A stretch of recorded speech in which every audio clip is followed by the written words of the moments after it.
Hey guys, it's Port Performance Coach Adam Carmichael here. In today's video, I'm going to explore if intermittent fasting is GTO for poker players. Now before I go any further, let's define what intermittent fasting means. It basically means a window of time where you're not eating. This could be 12 hours, through to 16 hours, through to full 24 hours, but basically a time where you're not putting any calories of any sort into your body. So what are the benefits of this? So the most common intermittent fasting windows generally called 16-8. So basically you'd fast for 16 hours and you'd eat for 8 hours. So what's the benefits of going these windows of time without having food? As a poker player, how's that going to affect you? How's it going to have an impact on your cognitive performance? So the first benefit for a poker player of intermittent fasting is that it increases the efficiency of the brain. So your brain generally, when you're fasting, has less energy overall, which might sound like that's a bad thing, but what it does is it uses that energy better. So imagine you've got 100% energy in the brain, and your brain decides to split that energy 10 different ways. So you've got 10 things in your head that you're thinking about,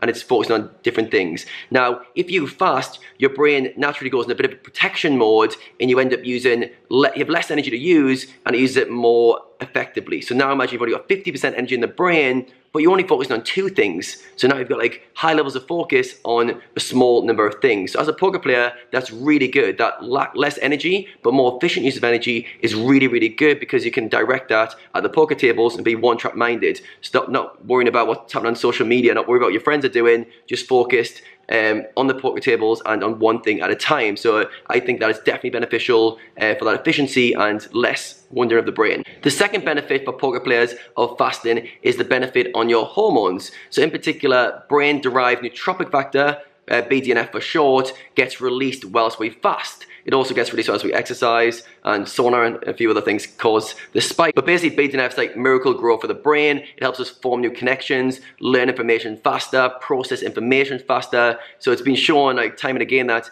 having BDNF present is super valuable for learning new information and being on top of your game as a poker player. So for that reason, you want to spark that as much as possible, and fasting is a great way to do that. It's been shown that it elevates BDNF by 50% through to 400%, depending on what studies you look at. But it's been shown that fasting definitely has a positive impact on that BDNF. Another hormone that affects positively is human growth hormone, which is HGH, and it also increases insulin sensitivity, which allows you to use glucose more efficiently, and it also helps with cognitive functioning as a side effect as well. So there's loads of benefits there on the hormonal level. And the third thing that I want to share with you guys, the third area where it improves you as a poker player, is it increases mitochondria. So it increases the growth of mitochondria in the cell. Now, without getting too complicated on this, mitochondria is basically like the batteries of the cells, like the energy source of the cell. And when you fast for windows of time, you create more of these. You've got more of these, like supercharging the brain over the long term. So that's just 3 of the major benefits that intermittent fasting will give you. Now I want to go into some practical applications of how you can start to use intermittent fasting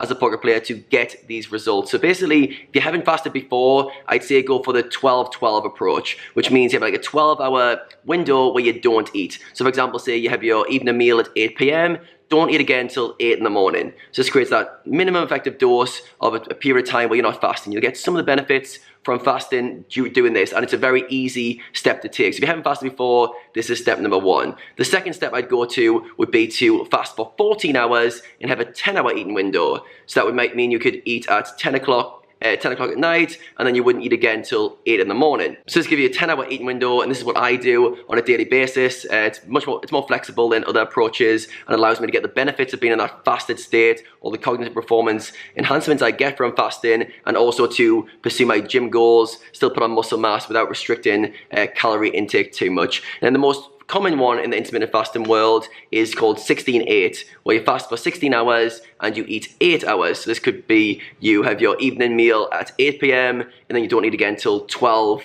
noon. So we have a very short eating window. This is for the more advanced fasters who have done some form of fasting before, and you can advance to that if it's been effective for you, the other windows. But start with 12, go to 14, then go to 16 if you're really keen on trying this stuff out. Now, word of warning, when I started fasting originally, I'd eaten breakfast probably for 26 years, every day, same time. As soon as I wake up, I put food in my mouth. Now, when I stopped doing that and started fasting, I got hungry really, really quick, surprisingly, because I trained my body to expect food. So it took like probably 5 to 7 days for my body to stop telling me like, I'm so hungry, I can't concentrate. Because as a poker player, if you're sat at the tables and you're hungry and you're like, this fasting thing, this Adam told me to do, oh, I'm so agitated, so angry, because I'm so hungry at the tables. Realize that passes after about 5 or 7 days. It's a conditioning thing that you've conditioned your body to do. About after a week, you'll find it much easier. So you've got to persist through that initial transition where your body's like kind of adjusting and starting to use fat as an energy source, and also it's getting used to not being conditioned to have food.